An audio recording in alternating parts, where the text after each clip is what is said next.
Hello students, welcome to my YouTube channel mathematics with Davi Garg. Students, इस lecture में हम एक इम्पोर्टेंट इंटीग्रल सॉल्व करेंगे। ठीक है, हमें यहाँ इंटीग्रेट करना है sine 2x upon A square sine square x plus B square cos square X. ठीक है, ये हमारा इंटीग्रैंड है।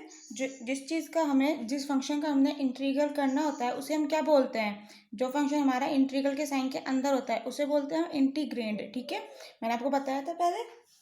तो देखिए, सिंपल इसका इंटीग्रल करने के लिए जो ये नीचे वाली टर्म है इसको मान लीजिए आप टी। तो देखते हैं, let a square sine square x plus B square cos square x is equal to t. ठीक है, हमने इसको माना टी। अब आप सिंपल जैसे हमने अभी तक और क्वेश्चंस में किया है डिफरेंशिएट करेंगे ऐसे। ठीक है, इस टाइप के हम और भी क्वेश्चंस अटेम्प्ट कर चुके हैं पहले। तो देखिए, डिफरेंशिएट करते हैं। डिफरेंशिएट कीजिए, ए स्क्वायर तो कांस्टेंट है तो कांस्टेंट तो ऐसे ही लिखा रहेगा। ठीक है, साइन स्क्वायर एक्स पहले पावर का होगा। क्या होगा पावर का? यदि एक्स की पावर एन है, ठीक है, तो इसका आप क्या करते हैं? पावर का क्या होता है इसमें? सॉरी, यहाँ पर तो हम डिफरेंशिएशन कर रहे हैं ना। अरे sorry, differentiation D by d x, x की पावर एन। ठीक है, तो पावर का यहाँ पर इंटीग्रेशन सॉरी डिफरेंशिएशन क्या होता है?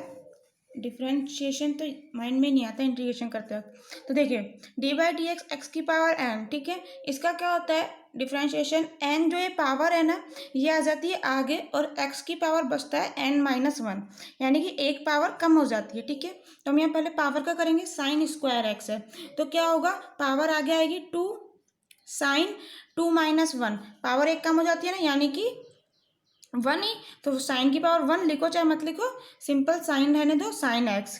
ठीक है, ये तो हमने कर लिया पावर का। अब किसका करना है? साइन एक्स का। तो साइन एक्स का क्या होता है डिफरेंशिएशन? Cos x. सिंपल, ये हो गया। ठीक है, याद रखिए, D by d x sine x क्या होता है? Cos x. ठीक है स्टूडेंट्स, ठीक है, ये हो गया हमारा। प्लस बी स्क्वायर कॉन्स्टेंट है, ये लिखा रहेगा। अब हमने करना है कॉस स्क्वायर एक्स का। ठीक है स्टूडेंट्स, इसके आगे लिखना स्पेस नहीं है इसलिए मैं यहाँ लिख रही हूँ। पहले पावर का होगा कॉस स्क्वायर एक्स है तो क्या होगा? पावर का टू कॉस एक्स। ठीक है, पावर वन बचेगी, चाहे उसे मत लिखो, कोई फर्क नहीं पड़ा। सिंपल कॉस एक्स लिखा है, इसका मतलब अंडरस्टूड है पावर वन है। अब किसका करेंगे? कॉस एक्स का। कॉस एक्स का डिफ्रेंशिएशन क्या होता है? Minus sign x. ठीक है, तो लिख दिया हमने माइनस साइन एक्स और ये वाला ब्रैकेट बंद। ठीक है, याद रखिए students, d by d x cos x is equal to होता है माइनस साइन एक्स। ठीक है, तो अब देखते हैं, ये हमने कर लिया यहाँ एक्स का। ठीक है, अब हमने क्या करना है? देखो, यहाँ अपने साइन स्क्वायर एक्स का कर लिया, यहाँ कॉस स्क्वायर एक्स का कर लिया, एक्स का तो करा ही नहीं है तो डी एक्स, एक्स का हो गया डी एक्स। ठीक है, इज इक्वल टू यहाँ क्या है? टी, तो टी का क्या होगा डिफ्रेंशिएशन? D T. ठीक है स्टूडेंट्स, देखो यहाँ लिखते हैं हम, इसे अच्छे से समझ आएगा।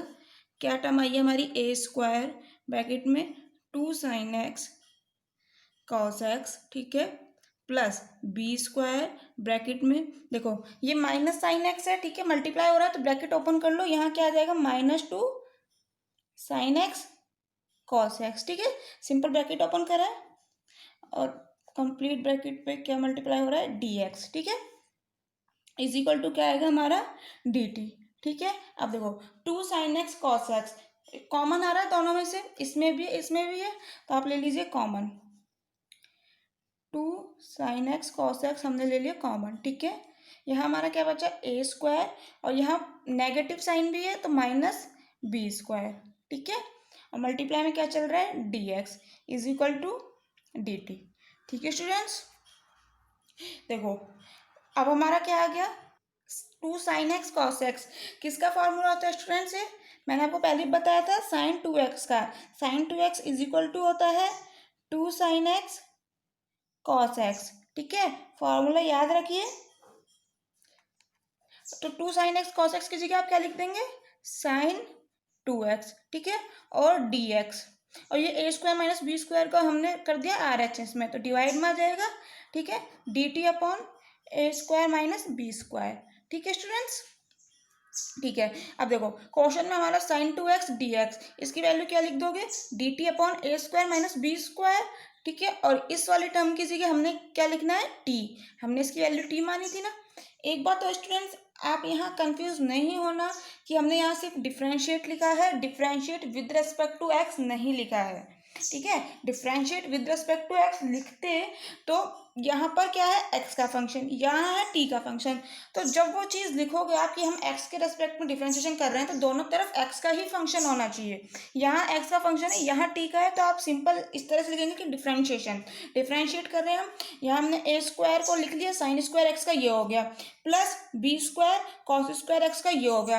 अब हमने एक्स का तो नहीं किया ना, पहले पावर का कर लिया, फिर साइन का कर लिया, एक्स का तो किया ही नहीं, ऐसे यहाँ पहले पावर का कर लिया, फिर कोस का कर लिया, माइनस साइन एक्स, ठीक है।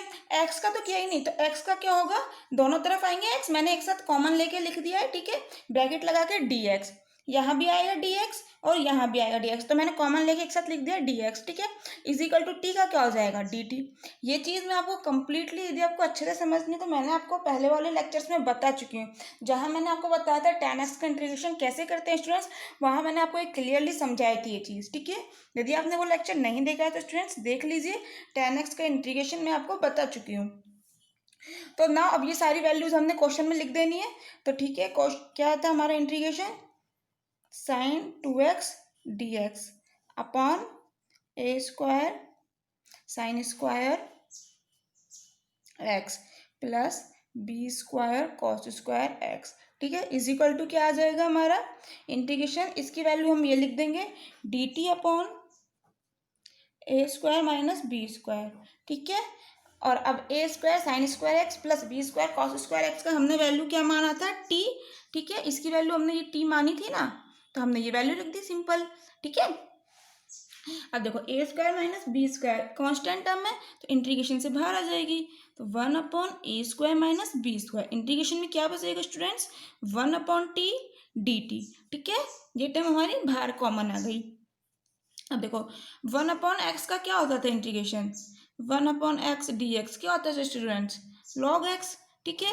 फॉर्मूलाज हमें याद है, अब तो हम काफ़ी सारे एग्जांपल्स कर चुके हैं इंटीग्रेशन के।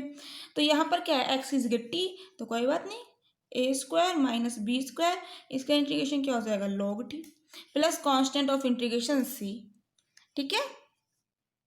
नेक्स्ट देखिए, अब हमने क्या करना है, टी की वैल्यू रखनी है, क्योंकि हमारा क्वेश्चन एक्स वेरिएबल में है तो हमें आंसर भी एक्स वेरिएबल में ही देना पड़ेगा।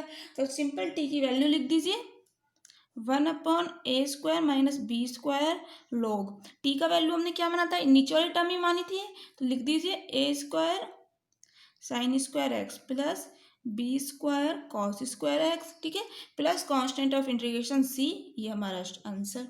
समझ आया स्टूडेंट्स, इजी क्वेश्चन है, बस आपने तरीका याद रखना है कि कैसे करना है, ठीक है। तो देखते हैं स्टूडेंट्स, नेक्स्ट क्वेश्चन देखने से पहले स्टूडेंट्स आपको मैं बता देती हूँ कि इस टाइप के क्वेश्चन मैं आपको पहले बता चुकी हूँ। मैंने आपको कुछ फॉर्मेट्स बताए थे, देखिए ये फॉर्मेट्स बताए थे मैंने आपको इंटीग्रल के, कि यदि आपको इस तरह से इंटीग्रल दे देता है कि एक्स का कोई फंक्शन है एफ एक्स, ठीक है, फिर मल्टीप्लाई में दे रखा है F dash x, F dash x का मतलब क्या हो गया, D by d x F x, यानी एफ एक्स का एक्स के रिस्पेक्ट में डिफ्रेंशिएशन, उसे हम लिख रहे हैं एफ डैश एक्स, ठीक है। या फिर आपको सेकंड इस टाइप का इंटीग्रल दे दे कि 1/f(x) फिर मल्टीप्लाई में एफ डैश एक्स, या फिर अंडर रूट में दे दे कि अंडर रूट f(x) मल्टीप्लाई में एफ डैश एक्स, ठीक है। या फिर अपॉन वाला ही दे दे कि 1/√f(x) और फिर मल्टीप्लाई में एफ डैश एक्स। यदि आपको इन चारों फॉर्मेट में से कोई सा भी आपको फॉर्मेट दे देता है, ठीक है, कुछ ना कुछ क्वेश्चन में एफ एक्स की वैल्यू होगी, कुछ ना कुछ एफ डैश एक्स की होगी, ठीक है। तो आपने कैसे करना होता है क्वेश्चन, एफ एक्स को मान लीजिए टी, ठीक है, फिर डिफ्रेंशिएट कीजिए, तो क्या आ जाएगा डिफ्रेंशिएशन इसका, एफ एक्स का एफ डैश एक्स, एक्स का क्या हो गया d x, is equal to t का क्या हो गया डी टी, ठीक है। हमने अभी जो क्वेश्चन किया इसी टाइप से किया है, हमने नीचे वाली टर्म को क्या मान लिया था, एफ एक्स को हमने क्या मान लिया था टी, ठीक है। तो ये देखो उस वाले इस वाले सेकंड फॉर्मेट का है ना वो वाला क्वेश्चन, नीचे वाली टर्म क्या थी हमारी एफ एक्स, उसको हमने टी माना था, और ऊपर क्या था साइन 2x, हमारा एंट्री जो हमने यहाँ पे टी माना था, डिफरेंशिएट किया था, हमारा जो यहाँ वैल्यू आ रही थी डी एक्स के मल्टीप्लाई में एफ डैश एक्स, ठीक है। तो वही चीज़ हमारी आ रही थी यहाँ पर ऊपर साइन 2x, है ना, देखो मैं दिखाती हूँ, देखिए ये हो गया आपका एफ एक्स, ठीक है, इसको आपने मान लिया टी, आपने डिफ्रेंशिएट करा तो ये डी एक्स के मल्टीपल में आपने सॉल्व करा, उसके बाद क्या आ रहा था, डी एक्स के मल्टीपल में आपकी कौन सी टर्म आ रही थी, साइन टू एक्स वाली, ए स्क्वायर माइनस बी स्क्वायर को तो हमने यहाँ भेज दिया, ये तो कांस्टेंट है, इससे कंफ्यूज ना हो, एफ एक्स और एफ डैश एक्स पे ध्यान दो, कांस्टेंट से कोई फर्क नहीं पड़ता। तो देखो आपको यही टर्म आ रहा था F dash x sign two x हो गया, ठीक है, वहाँ यही टर्म है जो मैंने आपको फॉर्मूला में बताया कि f dash x d x is equal to d T, ठीक है, तो यही टर्म है ऊपर, यानी कि आपका ये वाला कौन सा फॉर्मेट है, सेकंड फॉर्मेट है, कौन सा वाला कि 1/f(x) मल्टीप्लाई में f dash x d X, ठीक है। तो मैंने आपको इसीलिए वो फॉर्मेट पहले समझाए थे स्टूडेंट्स, पहले वाले लेक्चर में वो हम अच्छे से क्लियर कर चुके हैं, ठीक है, कि उस टाइप के क्वेश्चन हमने कैसे करने होते हैं, इसलिए मैंने आपसे कहा बस आप तरीका याद रखिए कि इस टाइप के क्वेश्चन जो मैंने अभी बताए हैं उनको कैसे करते हैं, टी मान के सिंपल इजीली क्वेश्चन सॉल्व हो जाता है, ठीक है स्टूडेंट्स। तो बढ़ते हैं अगले क्वेश्चन की ओर, होप सो आपको समझ आया होगा, ठीक है। देखो नेक्स्ट आपको इंटीग्रल करना है स्टूडेंट्स 1/x log x, ठीक है, इसको आपको करना है इंटीग्रल, कैसे करोगे, सिंपल log x को मान लीजिए t, log x को माना t, ठीक है, log x का डिफरेंशिएशन क्या होगा, डिफरेंशिएट कर रहे हैं हम, ठीक है, कंप्लीट लिख लीजिएगा स्टूडेंट्स, log x का क्या होगा 1/x, log x का डिफरेंशिएशन 1/x होता है हम जानते हैं, और फिर x का करेंगे तो x का आ गया dx is equal to t का क्या हो गया dt, अब dx/x, ठीक है, इसकी वैल्यू क्या लिख दोगे आप dt, देखो इसको आप इस तरह से लिख सकते हो ना 1/log x और dx/x, यही चीज़ तो है। अब इसकी वैल्यू आप क्या लिख देंगे dt और log x की वैल्यू क्या लिख देंगे t, ठीक है, उन्हीं फॉर्मेट्स का है एक ये और एग्जाम्पल स्टूडेंट, समझ आ गया होगा आपको कैसे फॉर्मेट का है, ठीक है, लिख लीजिए 1/t log x की वैल्यू और dx/x की जगह dt is equal to 1/t dt क्या होता है इसका log t integration plus constant of integration c is equal to log t की वैल्यू रख दीजिए, log t की वैल्यू हमने क्या मानी थी log x ब्रैकेट में, ठीक है, plus constant of integration c, ये हमारा आंसर स्टूडेंट्स। समझ आया कितना इजी क्वेश्चन है, बस आपने फॉर्मेट याद रखना है, ठीक है, कि log x का हम डिफरेंशिएट करेंगे तो बिल्कुल ऐसी कुछ टर्म बन रही है, हमारा इंटीग्रल इजीली हो जाएगा। आपने डिफरेंशिएट किया log x को तो आपका कुछ ऐसा बना कि 1/x dx यहाँ से, और हाँ बिल्कुल इसकी जगह t लिख लिया, इजीली क्वेश्चन सॉल्व हो गया, ठीक है स्टूडेंट्स। देखते हैं नेक्स्ट, देखिए स्टूडेंट्स आपको इंटीग्रल करना है साइन एक्स माइनस ए कोई भी कांस्टेंट है, ठीक है, अपॉन साइन एक्स, इसको आपने करना है इंटीग्रेट, ठीक है, इसको इंटीग्रेट करने से पहले आपको साइन एक्स माइनस ए को खोलना पड़ेगा, मतलब फॉर्मूले से ओपन करना पड़ेगा, इसका फॉर्मूला याद रखिए स्टूडेंट्स, बता देती हूँ आपको, साइन ए माइनस बी, ठीक है, यहाँ पर ए की जगह क्या है एक्स और बी की जगह क्या है स्मॉल ए, ठीक है, तो ध्यान रखिए साइन ए माइनस बी का फॉर्मूला होता है साइन ए कॉस बी, नोटबुक में लिख लीजिए students, sign A cos B minus cos A sine B, ठीक है,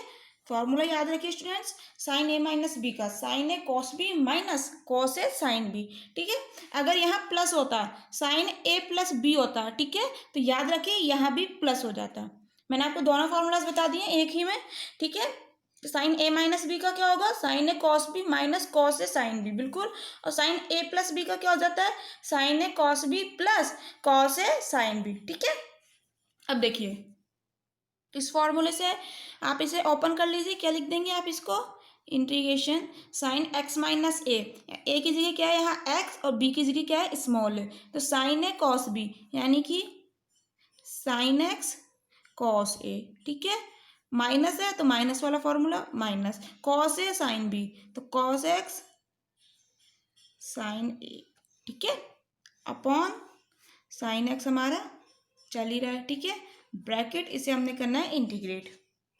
अब देखो हमें लग रहा है यदि हम इनको अलग अलग कर देते हैं, यानी कि इसके अपॉन में अलग साइन एक्स और इसके अपॉन में अलग साइन एक्स, तो ये वाला साइन एक्स इससे कैंसिल हो जाएगा, ठीक है, तो यानी कुछ ना कुछ क्वेश्चन होने के लग रहे हैं कि क्वेश्चन सॉल्व हो सकता है, तो देखो अलग अलग कर दो, sine x cos A upon sine x, integration अलग अलग अप्लाई कर दिया हमने, इंटीग्रेशन माइनस है माइनस बाहर आ गया, कॉस एक्स साइन ए अपॉन साइन एक्स, लग रहा है स्टूडेंट्स क्वेश्चन सॉल्व हो सकता है इस तरह से? बिल्कुल, साइन एक्स से साइन एक्स कैंसिल हो गया और ये cos x upon sine x, इसका हम फॉर्मूला जानते हैं कॉट एक्स। ठीक है, मैंने आपको बताया था ना पहले, tan x is equal to होता है sine x upon cos x. ठीक है, और cot x is equal to होता है cos x upon sine x. ठीक है, दोनों फॉर्मूले याद रखिए। यहाँ हमारा यूज आ रहा है ये वाला cos x upon sine x. ठीक है, इसे आप लिख देंगे कॉट एक्स, लिख दीजिए integration cos A D X. ठीक है, minus cos x upon sine x को हम लिख दिया कॉट एक्स, कॉट एक्स। ठीक है, मल्टीप्लाई में क्या है साइन ए, मल्टीप्लाई साइन ए और डी एक्स, और डी एक्स। ठीक है, अब देखो कॉस ए क्या है, कोई भी कांस्टेंट। ठीक है, जैसे हो सकता है ए की वैल्यू होगी पाई बाय 2, यानी कि कॉस पाई बाय 2। ठीक है, कॉस पाई बाय 2 की वैल्यू क्या होती है, 0। हम जानते हैं स्टूडेंट्स कॉस पाई बाय 2 की वैल्यू होती है 0। ठीक है, यानी कि ए की वैल्यू में ये नहीं कह रही पाई बाय 2 ही है, कुछ भी हो सकती है। फॉर एग्जाम्पल हमने लिया है ए की वैल्यू अगर पाई बाय 2 हुई तो कुल मिला के इसकी वैल्यू 0, यानी कि कुछ ना कुछ कांस्टेंट आएगा ना। हो सकता है पाई बाय ए की वैल्यू पाई बाय 4 हो। ठीक है, यदि ए बराबर पाई बाय 4 हुआ तो कॉस पाई बाय 4 उसकी वैल्यू कुछ अलग होगी, यानी कोई ना कोई कांस्टेंट टर्म आएगी ना। यानी कि कॉस ए क्या है, एक कांस्टेंट, और कांस्टेंट इंटीग्रेशन से आ जाता है बाहर, और यहाँ क्या बचा डी एक्स। ठीक है, ऐसे देखो ए की कुछ ना कुछ वैल्यू होगी, कांस्टेंट है कोई भी। ठीक है, यानी कि साइन ए क्या हो गया कांस्टेंट, तो ये भी आ जाएगा इंटीग्रेशन से बाहर। ठीक है, बस यही चीज समझने की थी यहाँ, कॉट एक्स और डी एक्स। ठीक है, अब इंटीग्रेशन कर दीजिए। इंटीग्रेशन ऑफ डी एक्स क्या होता है, एक्स हम पहले बता चुके हैं आपको कैसे एक्स आता है, ये वैल्यू माइनस साइन ए, साइन ए। अब देखो कॉट एक्स का इंटीग्रेशन क्या होता है स्टूडेंट्स, मैंने आपको बता चुकी हूँ पहले, लॉग साइन एक्स। ठीक है, मैंने आपको बताया था कैसे आता है इसका इंटीग्रेशन, हमने सॉल्व किया था। ठीक है, तो याद रखिए कॉट एक्स का इंटीग्रेशन क्या होता है, लॉग साइन एक्स। तो आप लिख दीजिए, यहाँ स्पेस नहीं, मैं यहाँ लिख देती हूँ लॉग साइन एक्स। ठीक है, प्लस कांस्टेंट ऑफ इंटीग्रेशन सी। तो हमारा आंसर क्या आ गया स्टूडेंट्स, एक्स हमने बाहर ले लिया। ठीक है, कॉस ए, ब्रैकेट ओपन कर दिया, सिंपल। एक्स मैंने यहाँ इसलिए नहीं लिखा है क्योंकि ऐसा लगता है फिर यहाँ लिखने से कि कॉस के एंगल में ही है एक्स, एक्स एंगल में नहीं है। याद रखिए स्टूडेंट्स, एग्जाम में गलती हो जाती है कई बार, एक्स कोई एंगल में नहीं है, अलग से मल्टीप्लाई हो रहा है इसलिए बाहर लिखा है। ठीक है, कॉस ए माइनस साइन ए, और मल्टीप्लाई क्या हो रहा है लॉग साइन एक्स, ये भी ध्यान रखो एंगल में नहीं है, सिर्फ अलग से मल्टीप्लाई हो रहा है। ठीक है, log sine X plus constant of integration C, ये हो गया हमारा आंसर। समझा स्टूडेंट्स? स्टूडेंट्स यदि आपको जानना है कि इंटीग्रेशन ऑफ कॉट एक्स ये कैसे होता है, लॉग साइन एक्स, तो प्लीज़ स्टूडेंट्स पहले वाला लेक्चर देख लीजिए, मैं उसमें आपको बता चुकी हूँ, प्लेलिस्ट में आपको मिल जाएगा इंटीग्रेशन ऑफ कॉट एक्स, उसे देख लीजिए लॉग साइन एक्स कैसे आता है। ठीक है, तो देखते हैं नेक्स्ट क्वेश्चन। समझ आया आपको स्टूडेंट्स? यदि आपकी कोई भी क्वेरी हो ना तो प्लीज़ कमेंट बॉक्स में पूछ लीजिए। ठीक है, तो मैं आपको बता दूंगी। देखिए नेक्स्ट इंटीग्रल है आपका 1/x और फिर मल्टीप्लाई में है 3 प्लस लॉग एक्स। ठीक है, इसे आपने करना है इंटीग्रेट। तो कैसे करेंगे, सिंपल 3 प्लस लॉग एक्स को मान लीजिए t, let 3 plus log x is equal to t. ठीक है, इसे करिए डिफ्रेंशिएट, डिफ्रेंशिएट करिए, 3 का कांस्टेंट है, इसका डिफ्रेंशिएशन क्या हो जाएगा 0 plus log x. Log x का डिफ्रेंशिएशन क्या होता है स्टूडेंट्स 1/x। ठीक है, लॉग एक्स का कर लिया हमने, हमने एक्स का भी तो करना है, तो एक्स का हो गया d x is equal to t का क्या हो जाएगा डी टी। तो यहाँ से हमारा क्या आ गया d x upon x is equal to d T. ठीक है, D x upon x is equal to आप लिख देंगे डी टी। तो लिख दीजिए 1/, देखो ऐसे लिख लो पहले, जैसे आपको अच्छे से समझ आए, 1/3 प्लस लॉग एक्स हमने एक साथ लिख लिया, और डी एक्स अपॉन एक्स को हमने लिख लिया एक साथ। ठीक है, सेम चीज़ है, कोई फर्क नहीं पड़ा। अब इसका वैल्यू रख दीजिए डी टी, और इसकी वैल्यू क्या है टी, लिख दीजिए 1/t डी टी। ठीक है, अब 1/t का क्या होता है log t, अब तो मुझे याद ही होगा स्टूडेंट्स आपको। ठीक है, कितनी बार कर चुके हैं हम log t का वैल्यू क्या था log 3 plus log x plus constant of integration c, ये हमारा आंसर। समझ आया स्टूडेंट्स, कितना इजी क्वेश्चन है। ठीक है, आपने बस फॉर्मेट्स याद रखना है और सिंपली क्वेश्चन करते जाइए, इजीली होते जाएंगे। ठीक है, so thank you students for watching and मिलते हैं नेक्स्ट लेक्चर में। सो बाय बाय स्टूडेंट्स। पढ़ते रहिए, अच्छे से इंटीग्रल को सॉल्व करते रहिए और सेफ रहिए, ठीक है। Bye bye students.